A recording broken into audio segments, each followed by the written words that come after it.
The Sea of Galilee is a beautiful place, especially in the spring. It lies about 680 feet below sea level, making it, as it were, the second lowest point on the Earth's surface.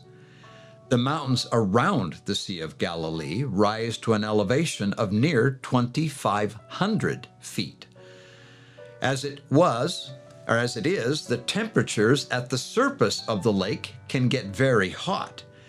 Temperatures on top of the mountains can be quite a bit cooler. And when cooler air sweeps down from the Golan Heights, it can cause very violent winds over the surface of Galilee.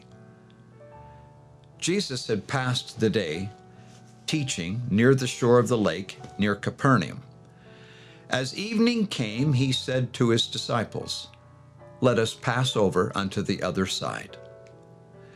As they started across the lake, evidently his was not the only boat, Jesus moved to the back of the little boat and lay down on a pillow and fell asleep.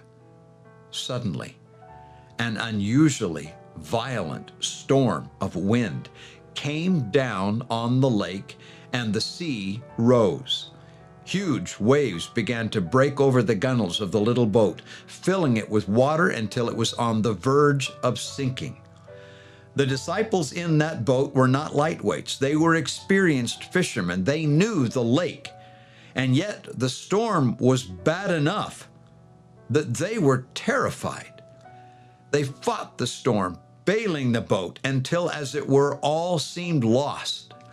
Then they came to Jesus and awoke him with words we're all familiar.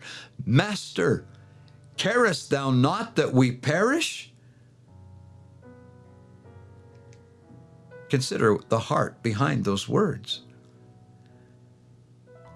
The Savior arose and immediately assessed the situation.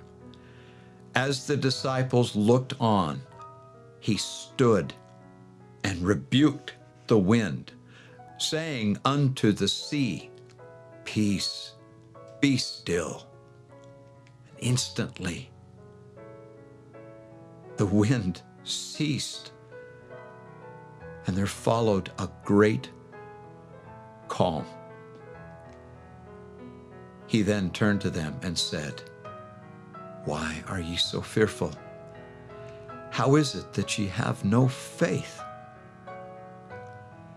The scriptures say that the disciples feared exceedingly him. They feared him. They said to one another, "What manner of man is this? For he commandeth even the winds and waters, and they obey him."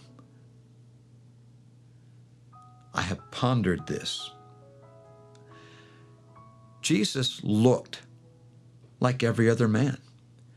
In a manner of speaking, he talked and walked, looked and acted like every other mortal. But he was so much more than what they expected. What man in their world presumed to command the wind and the sea? Not only that, and was obeyed. Jesus may not have looked like much, but he was much more than they could comprehend.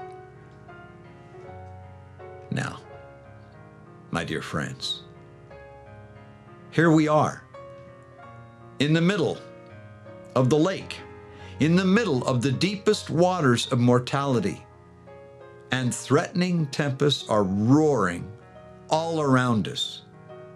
Fear is the greatest pandemic across the nations, and men's hearts are failing them, but not you.